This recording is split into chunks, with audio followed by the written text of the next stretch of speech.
안녕하세요. 텍스토리의 세무사 박진성입니다. 요즘에는 아이가 참 귀한 시대라고 하죠.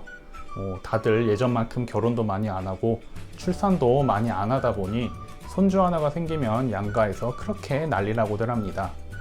이럴 때 아끼는 손주에게 재산을 증여하고 싶은 조부모님도 많이들 계실 것입니다.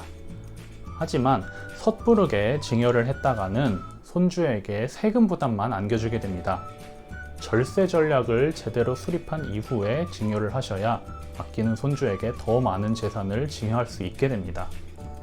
만약 손주가 증여받는 재산의 금액이 큰 경우에는 납부할 증여세의 재원을 어떻게 마련할 것인가도 충분히 고려를 하셔야 됩니다. 왜냐하면 손주가 납부할 증여세를 자력으로 마련했다고 보기 힘든 상황이 명백한 경우에는 납부한 증여세도 증여재산가액에 포함이 되어 세금 부담이 더 커지기 때문입니다. 그리고 손주에게 증여할 때에는 누진세나 각종 공제, 할증과세에 대한 이야기를 들어보셨을 겁니다. 어디까지 알아야 되는지, 섣부르게 증여했다가 오히려 가산세를 내는 것은 아닌지, 세무조사가 나올 수 있는 것은 아닌지 걱정이 많으실 겁니다. 간혹 전문가와 상의 없이 단순히 포털 사이트에서 검색을 한다던가 아니면은 추측으로 인하여 본세보다 가산세가 더 많이 추징되는 안타까운 사례도 있습니다. 그러니 손주에게 증여하고 싶은 재산의 금액이 크면 클수록 반드시 전문가와 상의를 거치셔야 됩니다. 재산을 증여한다고 해서 무조건 세금이 발생하는 것은 아닙니다. 직계존비속간 증여를 할 경우에는 10년 기간 기준으로 5천만 원까지는 증여세가 면제됩니다. 5천만 원의 증여를 해서 세금을 내지 않았습니다. 이러고 나서 10년 후에 또다시 5천만 원을 증여를 하면 또 세금을 안 낼 수 있다는 뜻입니다. 하지만 증여를 하고 나서 10년 안으로 증여를 하게 되면 기존에 증여했던 5천만 원과 신규 증여재산가액이 합산이 돼서 세금을 납부하셔야 됩니다. 그럼 납부세액은 어떻게 정해지는 걸까요?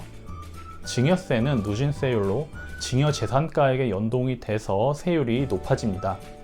이때 증여재산가액은 과거 10년치의 증여분을 모두 합산해서 계산이 됩니다. 증여재산가액에서 직계존비속 증여니까요, 5천만 원을 차감한 과세표준이 1억 원까지는 10%, 5억 원까지는 20%, 10억 원까지는 30%, 30억 원까지는 40%, 30억 원이 초과되면 50%의 세율을 부과됩니다.